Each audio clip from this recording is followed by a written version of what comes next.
السلام علیکم دوستوں، ویلکم ٹو کوڈ نیٹ۔ آج کی ویڈیو میں ہم بات کرنے والے آج 202 پہ، تو ویڈیو کو آخر تک ضرور دیکھیے گا کیونکہ آپ کے بہت زیادہ کانسیپٹس کلیئر ہوں گے، ساتھ ہی ساتھ آپ لوگوں کے ساتھ امپورٹنٹ MCQs کی فائلز بھی شیئر کی جائیں گی جو آپ کے پیپر کے پوائنٹ آف ویو سے بہت زیادہ امپورٹنٹ ہے اور پیپر میں آنے کے چانسز بھی ہوں گے کیونکہ وہ پاس پیپر سے لی گئی ہیں۔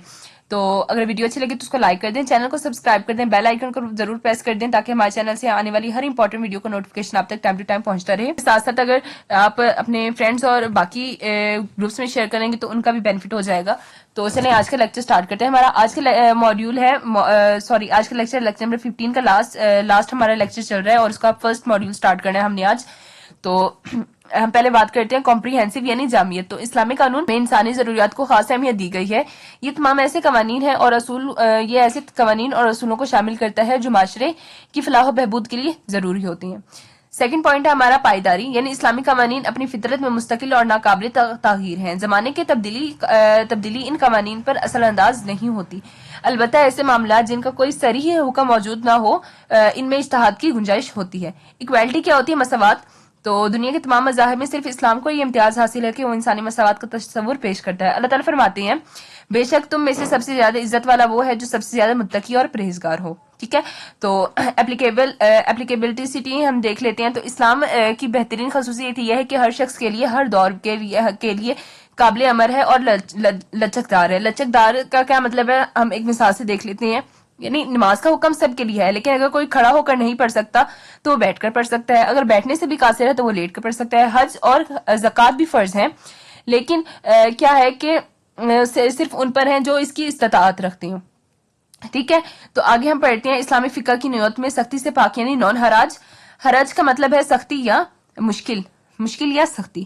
اللہ تعالیٰ نے دین میں کسی قسم کی سختی نہیں رکھی، چنانچہ قرآن مجید میں ارشاد ہے، سورۃ البقرہ کی آیت ہے، اللہ تمہارے لیے آسانیاں چاہتا ہے اور تنگی نہیں چاہتا، ٹھیک ہے۔ مثال کے طور پہ جو جہاد ہے وہ نابینا، لنگڑے یا بیمار شخص پر فرض نہیں ہے۔ حج اور زکوٰۃ صرف ان لوگوں پر فرض ہے جو استطاعت رکھتے ہیں، ٹھیک ہے۔ آگے ہم بات کر لیتے ہیں گریجویلٹی کی۔ قرآن مجید کے احکام ایک ہی وقت میں نازل نہیں کیے گئے بلکہ ضرورت اور موقع کے مطابق آہستہ آہستہ نازل کیے گئے ہیں۔ مثال کے طور پر شراب کی حرمت مراحل میں نازل ہوئی تھی۔ پہلے کہا گیا تھا اے ایمان والو جب تم نشے کی حالت میں ہو تو نماز کے قریب نہ جاؤ، ٹھیک ہے۔ سورۃ النساء کی آیت تھی۔ پھر کہا گیا تھا وہ تم سے شراب اور جوئے کے بارے میں پوچھتے ہیں، کہو کہ ان دونوں کو میں بڑا گناہ ہے اور جو کچھ فائدہ بھی ہے لیکن ان کا گناہ ان کے فائدے سے زیادہ ہے۔ یہ سورۃ البقرہ کی آیت تھی۔ اس کے بعد آخر میں یعنی اس بات سے بالکل ہی منع کر دیا گیا تھا، تو سورۃ المائدہ کی آیت نازل ہوئی تھی، اے ایمان والوں بے شک شراب جو بتوں کے چڑھاوے اور پانسنے ناپاک چیزیں ہیں ان سے بچو تاکہ تم کامیاب ہو جاؤ۔ تو اسلامی فقہ کی جامعیت پائیداری، مساوات، نرمی اور تدریج جیسی خصوصیات اسے دنیا کے دیگر قوانین سے منفرد اور ممتاز بناتی ہیں۔ یہ ہمیشہ کے لیے قابل عمل ہے اور ہر دور میں رہنمائی کے لیے فراہم کرنے والا قانون بھی ہے۔ فقہی اختلاف کی نوعیت اور اس کی وجوہات کے بارے میں پڑھ لیتے ہیں آج ہم۔ تو جو مشترکہ بنیادیں تھیں ان کے ماخذ کے باوجود مختلف فقہی مکاتب فکر کیسے وجود میں آئے تھے وہ پڑھ لیتے ہیں ہم۔ تو تمام ائمہ فقہ بنیاد، عقائد، مقاصد، شرعی تقاضوں، اللہ تعالیٰ کے اور اس کے رسول کی اطاعت پر متفق تھی، ٹھیک ہے۔ تو ان سب کے نزدیک شریعت کا اصل ماخذ قرآن و سنت ہے۔ اختلاف صرف شریعت کی تعبیر و تشریح میں ہوتا ہے۔ جب فقہ کسی جزوی مسئلے کی تحقیق میں اختلاف کرتے ہیں تو وہ ایک دوسرے کی تکفیر نہیں کرتے بلکہ مسلمان کو اختیار دیتے ہیں کہ وہ جس رائے کو بہتر سمجھے اسے قبول کر لیں۔ کہا جاتا ہے کہ مائنر سے ڈیفرنس ہے اس قسم کے اختلاف کو جزوی اختلاف میں لانے کے لیے۔ تو قرآن مجید میں قرات میں اختلاف کے بارے میں اللہ تعالیٰ کا ارشاد ہے، سورۃ المائدہ کی آیت ہے، اے ایمان والو جب تم نماز کے لیے کھڑے ہوتے ہو تو اپنے چہروں اور کوہنیوں تک ہاتھ دھو لو اور اپنے سروں پر مسح کرو اور ٹخنوں تک پاؤں کو دھو لو۔ اس آیت میں دو قراتیں منقول ہیں، ایک ہے ارجلوکم پاؤں دھونے کا حکم اور دوسرا ہے ارجلیکم پاؤں پر مسح کرنے کا حکم۔ اور فقہ نے دونوں قراتوں میں مطابقت پیدا کی، اگر پاؤں ننگے ہوں تو انہیں دھونا ضروری ہے اور اگر پاؤں موزوں میں ہوں تو ان پر مسح کرنا کافی ہوگا، ٹھیک ہے۔ تو یہ تھوڑا امپورٹنٹ ہے یہاں پہ ارجلوکم اور ارجلیکم، یعنی یہاں سے پوچھا جا سکتا ہے کہ آپ کا یہ ارجلوکم اور دوسرا تھا ارجلیکم، تو وہ آپ لوگوں سے پوچھ سکتے ہیں کہ اس کا بتا دیں، اس کا یعنی یہ اس کا عربی میں کیا مطلب ہے، تو اس کا مطلب یہ تھا، ٹھیک ہے۔ اور پھر آگے ہم پڑھتے ہیں بھول چک یا عدم وقفیت کی بنا پر اختلاف۔ تمام صحابہ ہر وقت نبی کریم صلی اللہ علیہ وسلم کی مجلس میں موجود نہیں ہوتے تھے، بعض صحابہ کو بعض حدیث اور حکام کا علم بعد میں ہوتا تھا۔ چنانچہ چند مثالیں ہم پڑھ لیتے ہیں اس کے حوالے سے۔ تو جب دادی کے ترکے میں حصے کا جو مسئلہ تھا وہ کیسے سالو ہوا تھا۔ حضرت ابوبکر صدیق کو اس کے بارے میں کوئی حدیث معلوم نہ تھی۔ حضرت مغیرہ بن شعبہ اور حضرت محمد بن مسلمہ نے گواہی دی کہ نبی کریم صلی اللہ علیہ وسلم نے دادی کو وراثت میں چھٹا حصہ دے دیا تھا۔ تو اجازت لینے کا طریقہ کیا تھا؟ حضرت عمر کو دروازہ کھٹکانے اور 3 بار سلام کہنے کے بارے میں علم نہ تھا۔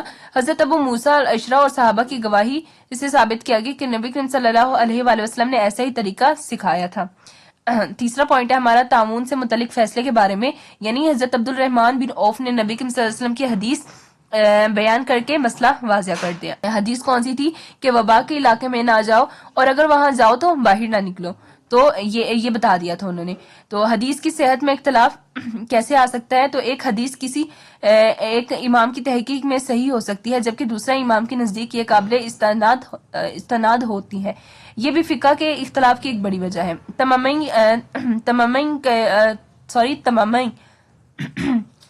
تمامم کا پڑھ لیتے ہیں کہ وہ کیا ہوتے تھے۔ اگر پانی نہ ہو تو اس کے استعمال کی طاقت نہ ہو، اور کیا غسل کی عدم موجودگی میں تممین کافی ہوگا۔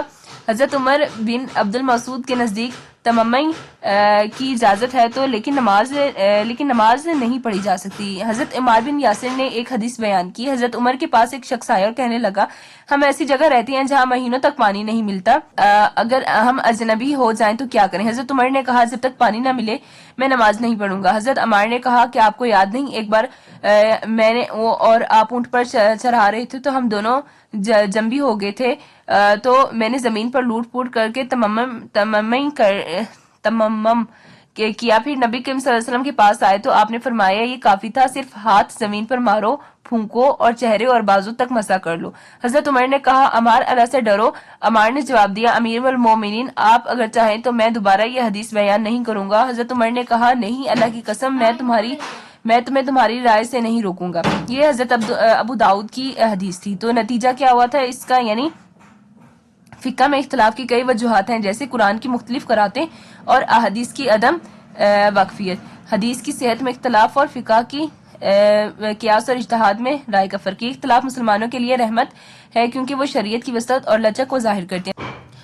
ہمارا لیکچر نمبر 4 ہے اتحاد کی اہمیت اور یکجہتی کی ضرورت کے اوپر بات کرتے ہیں ہم۔ فرقہ واریت ایک منفی رویہ ہے جو گروہی تعصب پر مبنی ہے، جس میں ایک مذہبی عقیدے کے ماننے والے دوسرے مذاہب اور فرقوں کا احترام نہیں کرتے۔ یہ رویہ نفرت، تعصب اور دشمنی کو فروغ دیتا ہے۔ جہاں اعتدال اور توازن نہیں ہوتا وہاں ظلم اور بربریت جنم لے لیتی ہے۔ بربریت انسانی کے منافی ہے، یعنی قرآن مجید میں فرقہ واریت کی مذمت کی گئی ہے۔ سورۃ الروم کی آیت ہے ہمارے پاس، اور وہ لوگ اور ان لوگوں میں سے نہ ہو جاؤ جنہوں نے اپنے دین کو ٹکڑے ٹکڑے کر دیا اور گروہ در گروہ بن گئے، اور ہر گروہ اسی پر خوش ہے جو اس کے پاس ہے۔ ٹھیک ہے، سورۃ ال عمران کے آگے آیت ہے ہمارے پاس، اللہ کی رسی کو مضبوط سے تھام لو اور فرقوں میں نہ بٹو۔ آگے ہمارے پاس سورۃ الانعام کی آیت ہے، یہی میرا سیدھا راستہ ہے بس اس کی پیروی کرو اور دوسری راہوں پر نہ چلو ورنہ وہ تمہیں اللہ تعالیٰ کی راہ سے ہٹا دیں گے۔ تو ہم دیکھ لیتے ہیں کہ پاکستان میں فرقہ واریت کی وجوہات کیا ہیں۔ تو پاکستان میں فرقہ واریت کے کئی بیرونی اسباب ہیں جن میں سے شامل ہیں، ہم دیکھ لیتے ہیں ایران اور سعودی عرب کا جو تنازع تھا، مشرقی وسطی کی جو صورتحال ہے، اس کے علاوہ امریکہ کا عراق اور افغانستان پر حملہ، عرب کی اسرائیلی جنگ، ایران اور عراق کی جنگ، شام اور یمن کی صورتحال، روس اور امریکہ کا جو تنازع ہے وہ، یہ تمام عوامل جو ہیں وہ فرقہ واریت کو بڑھانے کا کردار ادا کرتے ہیں، لیکن اسے صرف بیرونی سازش قرار دے کر اسے نظر انداز کرنا بھی درست نہیں ہے۔ اب اندرونی مسائل کے بارے میں پڑھ لیتے ہیں۔ تو پاکستان میں فرقہ واریت کے اندرونی اسباب کو 3 بڑی اقسام میں تقسیم کیا جاتا ہے۔ پہلا ہے ریاستی وجوہات۔ تو ریاست نے فرقہ وارانہ تنظیموں کی سرپرستی کی اور انہیں سیاسی مقاصد کے لیے استعمال کیا ہے۔ دوسرا پوائنٹ ہے ہمارا، فرقہ وارانہ تنظیموں کے خلاف کوئی مؤثر قانون سازی موجود نہیں ہے۔ اس کے بعد ہے فرقہ واریت اور شدت پسندی کو پھیلانے والے ذرائع جیسے کہ میگزین اور سوشل میڈیا پر کوئی کنٹرول نہیں ہے۔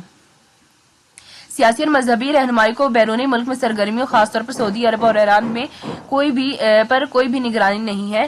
اس کے بعد ہے ہمارا فرقہ واریت تنازعات سے نمٹنے کے لیے قانون نافذ کرنے والے ادارے خصوصی تربیت کا فقدان ہے۔ قانون کے حکمران کو یقینی بنانا فرقہ وارانیت فسادات کو روکنے کا ایک مؤثر ذریعہ ہے، مگر اس پر عمل نہیں ہو رہا۔ مذہبی وجوہات دیکھ لیتے ہیں ہم اس کی۔ تو مذہبی وجوہات کیا ہیں؟ فرقہ واریت کی سب سے بڑی مذہبی وجہ فرقہ وارانیت بیانی ہے، جس میں شامل ہے شیعہ کافر ہیں کیونکہ وہ خلفائے راشدین کی توہین کرتے ہیں اور قرآن میں تحریف کے قائل ہیں۔ بریلوی مشرک ہیں، بریلوی جو ہے وہ مشرک ہیں اور بدعتی ہیں کیونکہ وہ قبروں کی عبادت کرتے ہیں۔ دیوبندی نبی صلی اللہ علیہ وسلم کی گستاخی کرتے ہیں کیونکہ ان کے اکابرین نے اپنی کتابوں میں نازیبہ الفاظ لکھی ہیں، اور اہل حدیث خوارج ہیں، نبی صلی اللہ علیہ وسلم، اہل بیت اور امہ کرام کی عزت نہیں کرتے، اور ہمارا عقیدہ سب سے سچا ہے، ہمارے علاوہ تمام فرقے ہیں وہ گمراہی میں ہیں۔ یہ بیانی فرقے ورایت کو ہوا دیتے ہیں اور مسلمانوں کے درمیان دوریاں بڑھا دیتے ہیں۔ تو فرقہ واریت کو خاتمے اور اتحاد کے فروغ کے لیے ہم کیا کر سکتے ہیں؟ باہمی اتحاد اور بھائی چارے کو فروغ دینے کے لیے مشترکہ عقائد اور اعمال تلاش کیے جا سکتے ہیں اور اختلاف ختم کیے جا سکتے ہیں۔ تبلیغ کے لیے مثبت اور غیر تنقیدی اسلوب کو اختیار کیا جاتا ہے، بجائے کہ اس کے یعنی تنقیدی نظریہ اپنایا جائے اور برداشت کا عملی مظاہرہ کیا جائے، قرآن کی عدم جبر کی تعلیمات کو اپنی زندگی میں نافذ کیا جائے، مختلف فرقوں کے درمیان پائے جانے والی غلط فہمیوں کو دور کرنے کے لیے مشترکہ تعلیمی ادارے قائم کیے جائیں، علماء کرام علیہ السلام کے لیے جدید عصری تعلیم کا انتظام کیا جائے تاکہ مناظرانہ رویہ ختم ہو جائے، روحانی تربیت کا مؤثر نظام وضع کیا جائے تاکہ مذہبی انتہا پسندی کی روک تھام کی جائے۔ تو ہمیں کیا کرنا چاہیے اس لحاظ سے؟ فرقہ واریت اسلامی تعلیمات کے خلاف ہے اور اس معاشرے میں نفرت، انتشار اور تشدد پیدا ہوتا ہے۔ تو قرآن مجید امت مسلمہ کو اتحاد اور بھائی چارے کا درس دیتا ہے اور فرقہ بندی سے منع کرتا ہے۔ فرقہ واریت کے داخلی اور خارجی اسباب ہیں جس پر قابو پانے کے لیے ریاست، علماء اور عوام کو مل کر کام کرنا ہوگا۔ تعلیم، مثبت بیانہ اور برداشت کو فروغ دے کر فرقہ واریت کو فتنوں کو ختم کیا جا سکتا ہے۔ ہمارا لیکچر نمبر 4 ہے اتحاد کی اہمیت اور یکجہتی کی ضرورت کے اوپر بات کرتے ہیں ہم۔ فرقہ واریت ایک منفی رویہ ہے جو گروہی تعصب پر مبنی ہے، جس میں ایک مذہبی عقیدے کے ماننے والے دوسرے مذاہب اور فرقوں کا احترام نہیں کرتے۔ یہ رویہ نفرت، تعصب اور دشمنی کو فروغ دیتا ہے۔ جہاں اعتدال اور توازن نہیں ہوتا وہاں ظلم اور بربریت جنم لے لیتی ہے۔ بربریت انسانی کے منافی ہے، یعنی قرآن مجید میں فرقہ واریت کی مذمت کی گئی ہے۔ سورۃ الروم کی آیت ہے ہمارے پاس، اور وہ لوگ اور ان لوگوں میں سے نہ ہو جاؤ جنہوں نے اپنے دین کو ٹکڑے ٹکڑے کر دیا اور گروہ در گروہ بن گئے، اور ہر گروہ اسی پر خوش ہے جو اس کے پاس ہے۔ ٹھیک ہے، سورۃ ال عمران کے آگے آیت ہے ہمارے پاس، اللہ کی رسی کو مضبوط سے تھام لو اور فرقوں میں نہ بٹو۔ آگے ہمارے پاس سورۃ الانعام کی آیت ہے، یہی میرا سیدھا راستہ ہے بس اس کی پیروی کرو اور دوسری راہوں پر نہ چلو ورنہ وہ تمہیں اللہ تعالیٰ کی راہ سے ہٹا دیں گے۔ تو ہم دیکھ لیتے ہیں کہ پاکستان میں فرقہ واریت کی وجوہات کیا ہیں۔ تو پاکستان میں فرقہ واریت کے کئی بیرونی اسباب ہیں جن میں سے شامل ہیں، ہم دیکھ لیتے ہیں ایران اور سعودی عرب کا جو تنازع تھا، مشرقی وسطی کی جو صورتحال ہے، اس کے علاوہ امریکہ کا عراق اور افغانستان پر حملہ، عرب کی اسرائیلی جنگ، ایران اور عراق کی جنگ، شام اور یمن کی صورتحال، روس اور امریکہ کا جو تنازع ہے وہ، یہ تمام عوامل جو ہیں وہ فرقہ واریت کو بڑھانے کا کردار ادا کرتے ہیں، لیکن اسے صرف بیرونی سازش قرار دے کر اسے نظر انداز کرنا بھی درست نہیں ہے۔ اب اندرونی مسائل کے بارے میں پڑھ لیتے ہیں۔ تو پاکستان میں فرقہ واریت کے اندرونی اسباب کو 3 بڑی اقسام میں تقسیم کیا جاتا ہے۔ پہلا ہے ریاستی وجوہات۔ تو ریاست نے فرقہ وارانہ تنظیموں کی سرپرستی کی اور انہیں سیاسی مقاصد کے لیے استعمال کیا ہے۔ دوسرا پوائنٹ ہے ہمارا، فرقہ وارانہ تنظیموں کے خلاف کوئی مؤثر قانون سازی موجود نہیں ہے۔ اس کے بعد ہے فرقہ واریت اور شدت پسندی کو پھیلانے والے ذرائع جیسے کہ میگزین اور سوشل میڈیا پر کوئی کنٹرول نہیں ہے۔ سیاسی اور مذہبی رہنمائی کو بیرونی ملک میں سرگرمیوں، خاص طور پر سعودی عرب اور ایران میں کوئی بھی نگرانی نہیں ہے۔ اس کے بعد ہے ہمارا فرقہ واریت تنازعات سے نمٹنے کے لیے قانون نافذ کرنے والے ادارے خصوصی تربیت کا فقدان ہے۔ قانون کے حکمران کو یقینی بنانا فرقہ وارانیت فسادات کو روکنے کا ایک مؤثر ذریعہ ہے، مگر اس پر عمل نہیں ہو رہا۔ مذہبی وجوہات دیکھ لیتے ہیں ہم اس کی۔ تو مذہبی وجوہات کیا ہیں؟ فرقہ واریت کی سب سے بڑی مذہبی وجہ فرقہ وارانیت بیانی ہے، جس میں شامل ہے شیعہ کافر ہیں کیونکہ وہ خلفائے راشدین کی توہین کرتے ہیں اور قرآن میں تحریف کے قائل ہیں۔ بریلوی مشرک ہیں، بریلوی جو ہے وہ مشرک ہیں اور بدعتی ہیں کیونکہ وہ قبروں کی عبادت کرتے ہیں. دیوبندی نبی صلی اللہ علیہ وسلم کی گستاخی کرتے ہیں کیونکہ ان کے اکابرین نے اپنی کتابوں میں نازیبہ الفاظ لکھی ہیں. اور اہل حدیث خوارج ہیں. نبی صلی اللہ علیہ وسلم اہل بیت اور امہ کرام کی عزت نہیں کرتے. اور ہمارا عقیدہ سب سے سچا ہے. ہمارے علاوہ تمام فرقے ہیں وہ گمراہی میں ہیں. یہ بیانی فرقے ورایت کو ہوا دیتے ہیں اور مسلمانوں کے درمیان دوریاں بڑھا دیتے ہیں. تو فرقہ واریت کو خاتمے اور اتحاد کے فروغ کے لیے الہی ہم کیا کر سکتے ہیں؟ باہمی اتحاد اور بھائی چارے کو فروغ دینے کے لیے مشترکہ عقائد اور اعمال تلاش کیے جا سکتے ہیں اور اختلاف ختم کیے جا سکتے ہیں. تبلیغ کے لیے مثبت اور غیر تنقیدی اسلوب کو اختیار کیا جاتا ہے بجائے کہ اس کے یعنی تنقیدی نظریہ اپنایا جائے اور برداشت کا عملی مظاہرہ کیا جائے. قرآن کی عدم جبر کی تعلیمات کو اپنی زندگی میں نافذ کیا جائے. مختلف فرقوں کے درمیان پائے جانے والی غلط فہمیوں کو دور کرنے کے لیے مشترکہ تعلیمی ادارے قائم کیے جائیں. علماء کرام علیہ السلام کے لیے جدید عصری تعلیم کا انتظام کیا جائے تاکہ مناظرانہ رویہ ختم ہو جائے. روحانی تربیت کا مؤثر نظام وضع کیا جائے تاکہ مذہبی انتہا پسندی کی روک تھام کی جائے. تو ہمیں کیا کرنا چاہیے اس لحاظ سے؟ فرقہ واریت اسلامی تعلیمات کے خلاف ہے اور اس معاشرے میں نفرت، انتشار اور تشدد پیدا ہوتا ہے. تو قرآن مجید امت مسلمہ کو اتحاد اور بھائی چارے کا درس دیتا ہے اور فرقہ بندی سے منع کرتا ہے. فرقہ واریت کے داخلی اور خارجی اسباب ہیں جس پر قابو پانے کے لیے ریاست، علماء اور عوام کو مل کر کام کرنا ہوگا. تعلیم، مثبت بیانہ اور برداشت کو فروغ دے کر فرقہ واریت کو فتنہ کو ختم کیا جا سکتا ہے. تو یہ تھا ہمارا آج کا لیکچر. امید ہے آپ لوگوں کو سمجھ آ گئی ہوگی. ہمارا مرٹس کا لیکچر کمپلیٹ ہو گیا ہے. تو آپ کا کوئی کوسچن ہو، کوئی کیوری ہو تو آپ لوگ پوچھ سکتے ہیں. امپورٹنٹ MCQs ویڈیو آپ کو نیکسٹ ویڈیو میں مل جائے گی. کوئی بھی کوسچن ہے وہ آپ لوگ پوچھ سکتے ہیں. اس کے ساتھ ساتھ ویڈیو اچھی لگی تو لائک کر دیں، چینل کو سبسکرائب کر دیں، بیل آئیکن کو پریس کر دیں تاکہ ہمارے چینل سے آنے والی ہر امپورٹنٹ ویڈیو کو نوٹیفیکیشن آپ تک پہنچ جائے. اور اپنی فرینڈس اور باقی گروپس میں بھی شیئر کر دیں تاکہ آپ کے ساتھ ساتھ ان کا بھی بینیفٹ ہو جائے. ملتی ہے نیکسٹ ویڈیو میں، تب تک کے لیے